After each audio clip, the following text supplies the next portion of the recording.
What's up? What's up, everybody? Welcome to ESPN FC Live here on YouTube every Tuesday, Wednesday, and Friday alongside Janusz Michallik. I'm Dalen.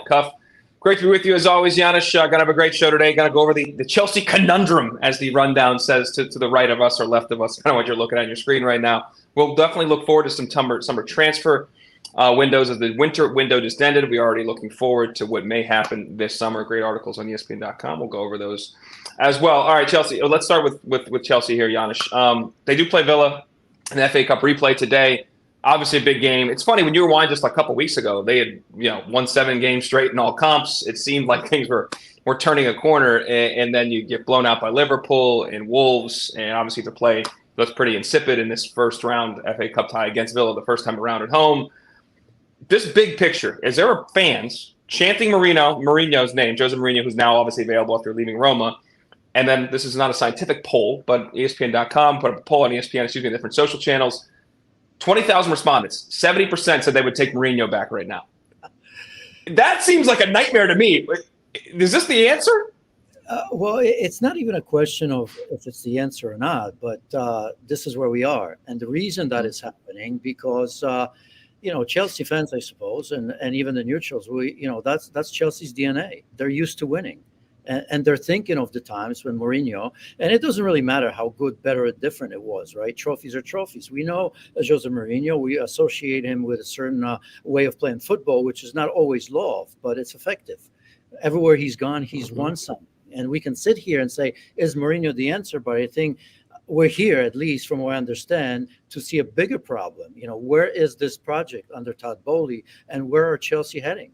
And we can say at the very least that this project at the moment is going nowhere. It's hindsight to a degree, but I think we could foresee that with Todd Bowley, because there he was, came in at an important time, and I want to give him that, because remember what Chelsea have gone through. Nobody in their wildest dreams thought that Roman Abramovich is going to be gone like this. There's going to be a war, and Chelsea all of a sudden are going to face something that nobody else has faced. So give him credit for that. But after that, he was taken advantage of. He bet the Chelsea future, and it's not looking very good. And I don't see how, this is not a stock market where you can go long and wait.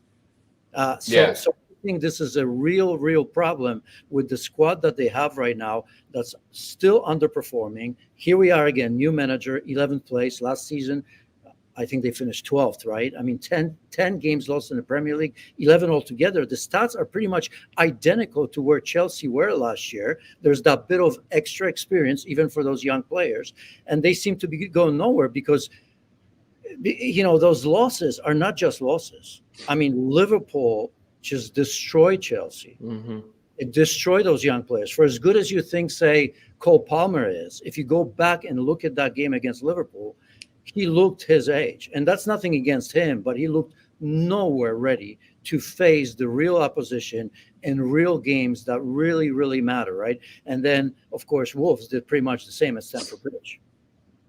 That's funny that as we're doing the show, I just got an alert on my iPad. It said Chelsea in disaster. It's a different outlet. It said no trust in the owners and no trust in Pochettino. It's pretty weird that just came through at the exact same time we're discussing this. But there's 3 different avenues I want to hit: the ownership, the manager, and Pochettino, and the squad. You touched on all 3, but let's focus on each one. Let's start with Todd Bowley. Does he deserve the lion's share of the blame? He's not going to fire himself, but they broke the bank here for all these players, and a lot of times he's involved in some of these discussions. Is it the biggest problem being him, regardless of the manager? Is he being there and him running the club in this manner going to lead them in a place that's not going to find success? I think, look, of course, we can't tell the future. Some of these young players will become better. But again, for Chelsea or for any big club, the future is now. I will continue to say that. The way now the money's being spent or not, it's a little bit of frugal. So I'll give him benefit of the doubt, because if what we saw in January continues, then maybe he's going to come out good at the end of it, whenever that may be, because he spent a lot of money, he's got a lot of players, and eventually he may not have to look for others. But I just don't think that's the case. In order to win the biggest trophies, look, it's hindsight, of course, because I thought that players like Enzo Fernandez, players like Moises Caicedo are going to be good. But did you not think? Everybody thought. Remember Moises Caicedo, $146 million. Enzo Fernandez, $132 million. Mikhail Mudryk, 108. I mean, if I look at Caicedo, did you ever think that he's going to come anywhere near to say what N'Golo Conte was? It's impossible to spend that. I mean, there had to be somebody there to say, stop, hold on one second. I mean, are we doing the right thing? Should we not be going after experienced players? We are Chelsea. When there was a problem, we fixed it, but we didn't fix it with a young player. We fixed it either by firing a manager and getting it right for the most part, because they have, or getting an experienced player. So I look at that midfield and I look at Jorginho, right? I mean, look at Jorginho. Even a game or two, do we not think, again, hindsight, but do we not think that maybe you should have kept him? Just like Arsenal, he doesn't play a lot, but when he does, we saw what he did against Liverpool. Just that experience of being on the pitch, of being in the dressing room. So going young was always an issue for me. I don't know if I anticipated Chelsea being this bad, but I didn't think it was going to be anytime soon that Chelsea Football Club were going to be winning major trophies. Let's get into that, because you made that Arsenal comparison, which I think is interesting, because Arsenal has, I mean, years ago started this kind of youth movement, investing in younger players, playing, whether it's, a lot of money for Ben White or Ramsdale, or, obviously bringing Odegaard in, but then making him a full-time player. They invested in youth, and it's paid off partially, you could say, because of Arteta and alignment from ownership to Edu to Arteta down to the players. So let's talk about Pochettino. If he has these guys, does it lay the blame at his feet? Because your point, Caicedo, we've seen him in this league perform at a very high level. We've seen Fernando. We've seen these guys perform at different levels. Was Pochettino the problem? And if you take him out of the equation, is there going to be a better result? Yeah, I don't know. I think I'm still willing to give Pochettino benefit of the doubt. I mean, he obviously knew what he was getting into. He said he liked the project. We can go back to his early Spurs days. And obviously, he had to build that, and he has done that. So he's got a little bit of a history in terms of building a team and working with younger players. You're quite right. I mean, we'll look at Arsenal this way, but remember, just a couple of years ago, Mikel Arteta was under pressure from their own Absolutely. side. Yeah, you got to go through it seems. So maybe you do have to go through it. I just think that it's very random when I look at this Chelsea project. I look at players like, as I said, you still have to provide players with some sort of experience, because I look at Enzo Fernandez, and I'm not going to be a hypocrite. I've loved him, but I also understood what makes him good at such a young age. And if I look at Argentina, I mean, he's benefited, right, from Lo Celso getting injured. Let's be honest. Otherwise, he wouldn't play in the World Cup as much as he did. He took advantage, but look who he's got around him, right? I mean, if you look at somebody like, I don't know, Rodrigo de Paul, being there next to him, that's sort of a little bit of an engine. It's incredible. So I think he misses that. He's, some of these players were put under tremendous amount of pressure. I look at somebody like Mudryk that we liked at Shakhtar. He scored 2 or 3 or 4 goals in the Champions League, and all of a sudden we think he's a player, right? Mm-hmm. And here's a player that really wanted to go to Arsenal, from what we understand. So we can go on and on and on, but I think the moment that we're in right now is you're looking at supposedly players wanting to leave. You look at players that may be sold on, for penny on the dollar right now. And with everything that's going on right now, it worries me, because we talk about Chelsea all of a sudden needing perhaps to cash in on their homegrown players, be it Gallagher or Levi Colwill, which that in the past was in the way, right? I mean, there was a good core at Chelsea, not just of experienced players. I mentioned Jorginho, and I've mentioned N'Golo Conte in that midfield. But think of the John Terrys and Frank Lampard of the world. That wouldn't have been the case when you talk about English players. In so many ways, they were the core of that team. So I just think that even if it gets better, how much better can it get in the next 2 or 3 years? And our Chelsea supporters waiting and used to waiting for success. The answer to that is no. So it's going to be a very rocky environment. Yeah, I mean, that's why they're chanting Mourinho's name. Obviously, he didn't win the Champions League like other managers, like Di Matteo and Tuchel did, but he did win 3 Premier League titles for the Blues. Let's talk about the players, though. From a player's perspective, how do you handle this? If you're underperforming at some level, you don't think the situation is the best, maybe on some level. Ultimately, though, you have, again, seen success in your career. If you're some of these guys, how do they take the onus on them? How does this Can this change from a locker room out type thing from the players, given they are young? I think but it's going to be difficult because I think it's a little bit different. I mean, even though they're young players, they're hungry for success. And maybe, I mean, for me, they've got to be patient. They don't have the right to say, I want to be Champions League. Every player has their pride and they're a little bit of an ego. And I suppose if there are enough winners there, right? Let's take somebody like Enzo Fernandez. I don't really know if it's true or not, but I mean, he's tasted that already. I mean, he's a world champion. And he craves that, I suppose, right? So when you see some of the movements, right, you're going to see in the Mbappes of the world. You've seen what Erling Haaland has done. I think there's always 2 or 3 or 4 players that are going to say, wait a second, we are tied into these contracts, 5, 6, 7, 8 years, 8 years long, and we don't see any success coming anytime soon. And think about it. If you have an 8-year contract, that's a career. These days, it is a career right there. And I'm not saying that they're going to stay there, but Chelsea are going to be deciding about their life in football. They have the right, and you and I have talked about it. I couldn't understand why an excellent player would agree to that. I know that money is a great motivator. I know the reasoning behind it, right? Because you defer that money and all of that. But I think if I were a top young player, prospect that 4 or 5 or 6 teams wanted me, there's no way I would have thought to myself, you know what, 8 years, I'm going to do that. I just be afraid to be tied in to that sort of a contract for such a long time. There's also the other part of that. It's a Chelsea at any club. Yeah. The other part of that too is it can create complacency too. 22 years old, if you're offered this huge deal for 8 years, I mean that's not the most driving force behind you. There's a fan question coming in. I want to come to that in 1 second because I do mention the business of it, and we learned the word amortization has been discussed more with Chelsea than any than our Fortune 500 companies because of how they've done their business and because of these long deals and spreading it out and spreading the money out. And doing that, though, made sense for bringing people in and balancing your books with the FFP rules. In terms of offloading players, it's incredibly challenging. You mentioned Gallagher and Colwill. Those are homegrown guys, so the books hit differently. With some of these guys they brought in, do you see them trying to turn around and just take a huge loss and try to offsell some of these guys and restart? Well, the actual details of that is a little bit above my pay grade. We do know that Chelsea are tinkering, right? I mean, they're of interest to different bodies to see where they are. And that's just normal because the amount of money they've spent, amortization or not, if you defer that or not. So I think at some stage they're going to have to. But what does that mean? I mean, it's still not the way to balance the books, right? Because if you spend 140 million and you get, 80 for that, that's a massive loss, I suppose.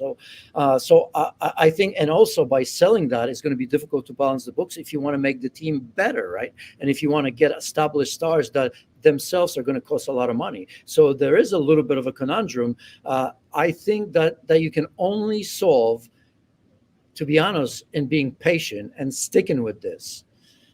No matter what the fans say, you almost you pegged yourself in the corner a little bit. There is a lot of talent. You just have to find a formula and hope that a lot of these players are going to get better, and your bet on their development was right. Okay, with that said, then let's look at this is one of the fans asked this question. I think it's a good one in terms of we made this comparison a little bit to Arsenal within this conversation. You look back a couple of years, they're under pressure, but they were players. You look at soccer like, that guy's going to be here. Whoever the manager is, wherever we're going, we need to keep that guy. Once Odegaard got bedded in, we got to keep that guy. Like there were certain players you knew that like, however this goes forward, I think we can build around some of these guys. Are there guys on Chelsea, some younger players they brought in that you say, regardless of what goes forward, I think they need to build around these guys? Do they have 1 or 2 or 3 in your mind? Well, of course. I mean, if you look at somebody like Nkunku, and if you look at them, I mean, I wouldn't get rid of, I wouldn't take a loss on Enzo Fernandez or Moises Caicedo. I mean, they may not be worth $130, $150 million, right? Take the money out of it. I still think they're talented players. And for us to sit there just says, well, it's a complete bust would be unreasonable because they're not. So you just have to create a culture and if it's Pochettino, if somebody else, to build on that, right? Somebody to sit them down and say, okay, be patient. We're going to get there. We trust in you. You are world champions, Enzo Fernandez, Moises Caicedo. You are wanted by Liverpool and everybody else. There is a player in you. We've seen it. And the reason that's not happening, because the culture is that of losing right now. And that happens from time to time. And you've mentioned Arsenal. So of course there are players. And even somebody like Levi Colwill. I mean, he's an excellent player. You've got to build. Malo Gusto, I happen to like him. Yes, he's had some, bad decisions as of late, but I think he's an excellent player. So Madueke, who knows? But I mean, I think these young players, I don't necessarily think that they were misidentified. I just think it was sort of a desperation, or maybe a bit of an ego of an owner who came in and just wanted to get this project done overnight. Yeah. But maybe, just maybe, it does take a little bit of time, as we've seen. I know I've said it early in the program that Chelsea are made to win right now, but here we are. And everybody goes through it. Years back. I mean, look at Manchester United. Look at Arsenal. I mean, it does happen, and it may happen some big. Look at Barcelona. So I think it just needs somebody at the top. And at this moment, for me, that there's only one man to do that, and that's Pochettino. And we will find out for the rest of the season, and if he's the sort of character that's going to get to these players and say, yes, the chances are likely. This is not going to be a good season. Let's face it. It's going to be a bad season. But for the rest of the season, can we see that little bit of a progress, finish the season strong, like sort of Arsenal did in those, leaner years, if you will, from being eighth twice to kind of being just outside of the top four? I think he's going to have to go on a run. But it's not looking good at the moment, and that may start today against Villa. And the season is unforgiving because there's some big matches coming their way.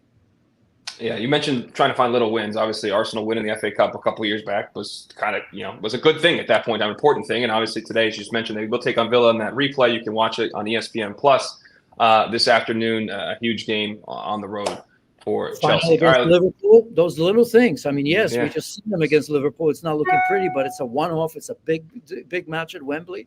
I mean, say they win that game. There's that little bit of a hope. It changes the perspective and narrative around the team. Yep. Yeah, it's just one, but it allows you to be happy. And fans, it doesn't matter what you do and how bad you are. The moment you win something, it changes things for everybody at the club. Oh, well said, for sure. All right, that's enough of the Chelsea conundrum. Again, you can watch that game today on ESPN Plus. Let's go to the way too early summer transfer window. Of course, the winter window just closed, so we got to turn our attention to what's next. Sam Ty on ESPN.com wrote a great piece, kind of breaking down some of the bigger names, and I want to run through them with you and kind of see your thoughts on if and when they move and how this actually structures. The biggest one, and it has literally been telenovela, it is a sama, it is a saga, it's a soap opera, is Mbappe to Real Madrid. It seems like it will happen now that he'll leave PSG. There's still some conversations around his compensation and some issues there. But if he does, in fact, go there, they will have a ridiculous, attacking group in that team. Is that team how do you think they will function? Mbappe likes to be on the left, so does Vinny. Will it all fit together, I guess, is my question. It'll just make them better. I chatted a little bit about yesterday, but it's always worth repeating. I mean, it's a great player on a great team. It'll make hopefully Vinny Jr. better because there's the competition for places is real. And we always say that, but a club like Real Madrid, nobody really wants to leave there, right? I mean, there are players that don't welcome the competition, right? In smaller clubs, they think that they are the best. And although it's easy to say for maybe a fan, competition makes you better. But sometimes in reality, players, I don't want to say down tools, but, after being the man, there are players that don't deal with that well. You're at Real Madrid. Where else are you going to go to have that sort of a success? I mean, there aren't bigger clubs in the world. Let's be honest here, right? Even if I'm not a fan of Real Madrid, but it's my job to say it. I mean, this is a royal club. Look what they've done in the Champions League. Look what they've done historically in La Liga. This is a massive, massive club. So for Vinny Jr., he's going to welcome that. He's going to think he's going to win more trophies. These players, I still believe, are interchangeable for any manager, in particular for somebody like Carlo Ancelotti, who, if he has one strength, it's not just to deal with egos, but to find solutions, right? And he's done that with Jude Bellingham. He's gotten Rodrigo to play to a level that nobody saw. I think before that, these are young players as well. And I think getting somebody in the mix like Kylian Mbappe, it just gives you so many great options in an era where you have to rotate anyway. They'll get plenty of games because of what Real Madrid are. And, pretty soon with Club World Cups, it's getting bigger. It's coming to the United States. You're going to be playing 60, 70, who knows, maybe 80 games a season. So I see just a positive, especially the fact that I think that the pressure, if this move goes, the pressure that Kylian Mbappe has put on himself, he's going to have to up his game. And I believe he's capable of that. This is the sort of, because he's been talking about this move. He's been talking about being a fan of Real Madrid ever since he can remember, right? So he's already proven World Cup champion. Look what he did in the final against Argentina. Yeah. He's come close, but this is the holy grail for him right now. He is already considered one of the best in the world. Now with Euros, who knows? He could be a European champion here in Germany. And then if that move materializes, look, if I had to bet, he thrives on that sort of pressure. And he knows the pressure would be immense to even go above and beyond what he's doing right now. And even now, you can say all you want about Ligue 1. 20 goals for assists. The man over the last decade scores 25 plus goals every season, and that's it would be. And now let's just say biasly, at least living in America, ESPN and ESPN Plus, we get to watch all the games in the Liga. Liga is a little bit different story, so let's go. He's very, very, very welcome here. We would like that move. Yeah, for sure. Let's do that. And of course, then he could accomplish everything on the club level. He's already done on the international level, as you mentioned, world champ, maybe a European champ this summer. We'll find out. All right, let's keep it moving. Mo Salah, Liverpool potentially going to Saudi Arabia. Now, the Saudi transfer market, dry up is a strong term, but spending almost $1 billion in the summer and very, very little money in the winter window raised some eyebrows in terms of the finances there. But he was a guy that they've targeted, offered reportedly $200 million this summer to Liverpool. Do you see Liverpool cashing in on that and moving on from Salah at the same time that Klopp is going to separate himself from the club? Of course. I think we all see that even if Klopp would stay, right? Because I think he's at an age where offers like this don't come along. I think the market in Saudi Arabia, I don't know if it's drying or not, but for Mo Salah, it may be drying for players like you and I, but not him. Yeah, he can name his price if he wants to go over there. There is no shortage of money to bring somebody like Mo Salah because it's a statement on many levels, and we've done that.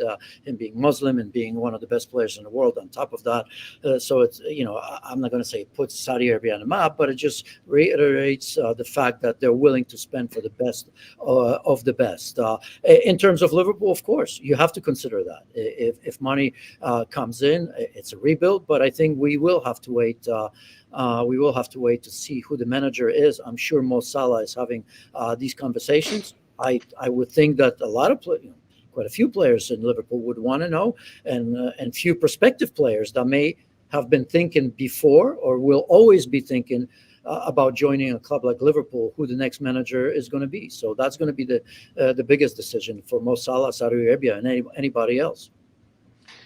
Salah there makes total sense for all the reasons you just said, and the money can be huge. Now, the other name that's been linked last summer and obviously didn't go, Kevin De Bruyne, you could say is the best creative midfielder in the world or one of the most impactful. We see his difference as soon as he's kind of come back into the City team.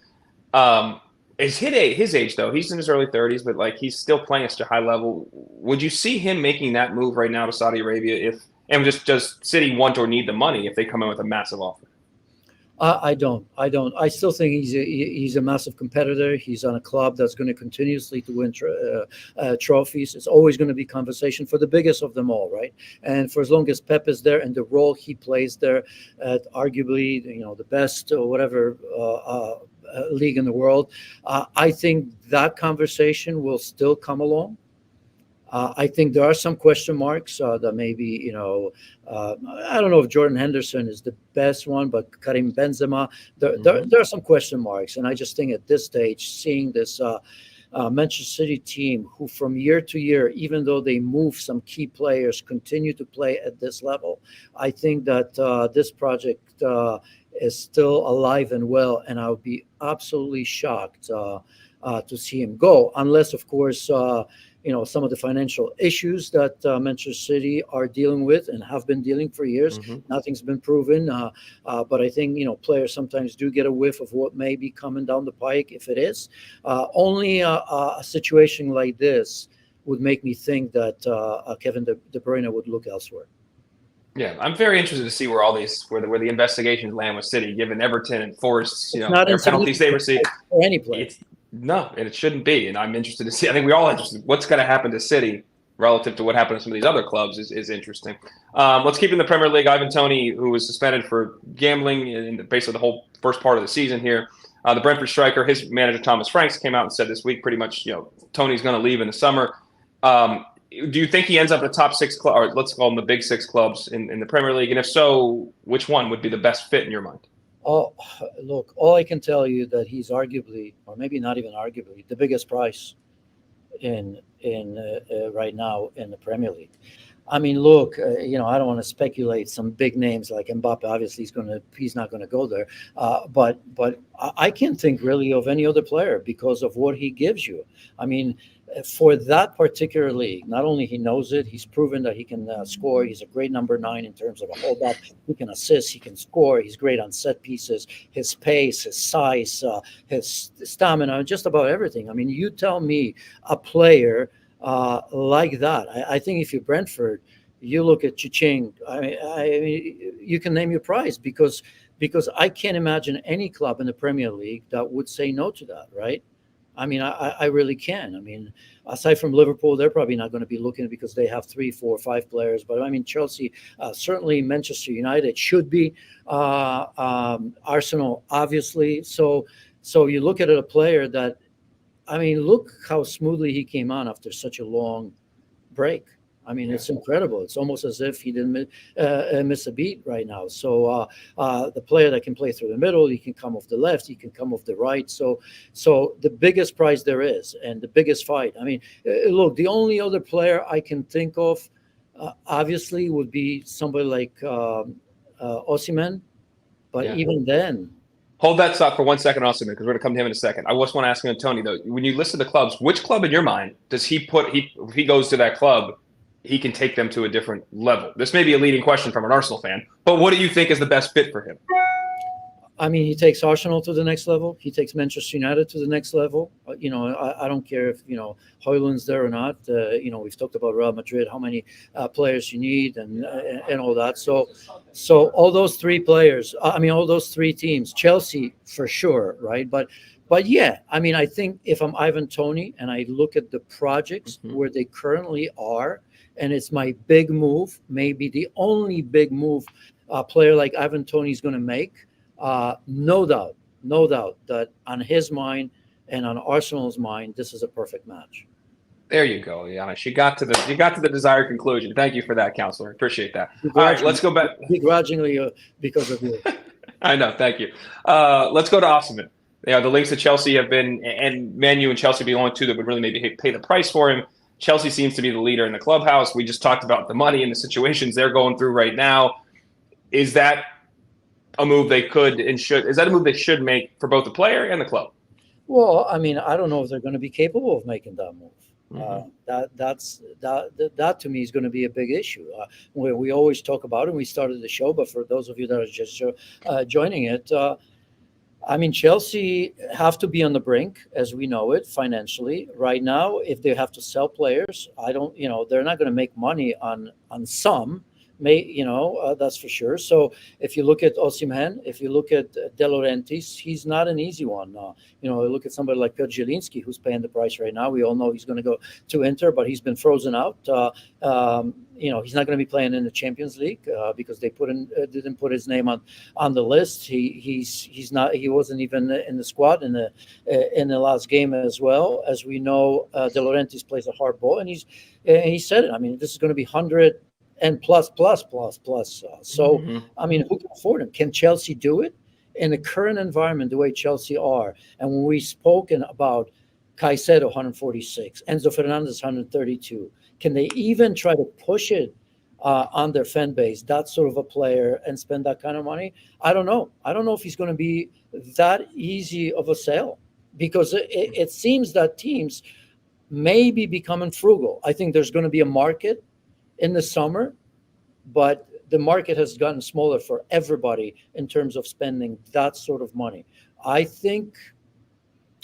don't know if I want to say that he's missed the window, but I wonder if De Laurentiis is thinking to himself, wait a second here, I'm looking at January and the amount of money that Premier League spend, which is basically zero. Yep. You look at issues in La Liga, you look at Germany, who, aside from Bayern Munich, and they already spent 100 plus with Kane. I mean, is there a market for a player like Osimhen that's 120, 30, 40, 150 million dollars? I don't know. That's what's been fascinating the last really 18 months, 24 months, how different the market has changed within all the leagues in terms of what they can spend, the finances, and how these things are all shaking out. It's been fascinating. I want to end this one quickly. Aaron Ramsdale seemed like he was going to be the number one keeper for Arsenal for years to come. David Raya comes in. Arteta makes that change. We know it. Ramsdale's been sitting on the bench almost ever since September. Do you think he makes some moves?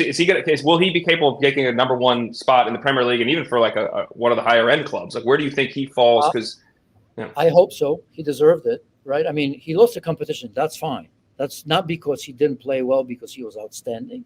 It's just because Mikel Arteta was looking for something different, right? It wasn't replacing a goalkeeper who didn't perform. He did that and then some for Arsenal Football Club, right? So I think everybody else around the Premier League or elsewhere have seen that he's been a great goalkeeper, one that you can trust, that one that can still develop. He's very young, so I think there will be market for him in many clubs, and I hope he does it because he deserved it. Janusz, great stuff as always. We appreciate it. Again, you can get ESPN FC live here on YouTube Tuesday, Wednesday, and Friday, and ESPN Plus FC on the TV side every day of the week, 6 o'clock Eastern. See you, man.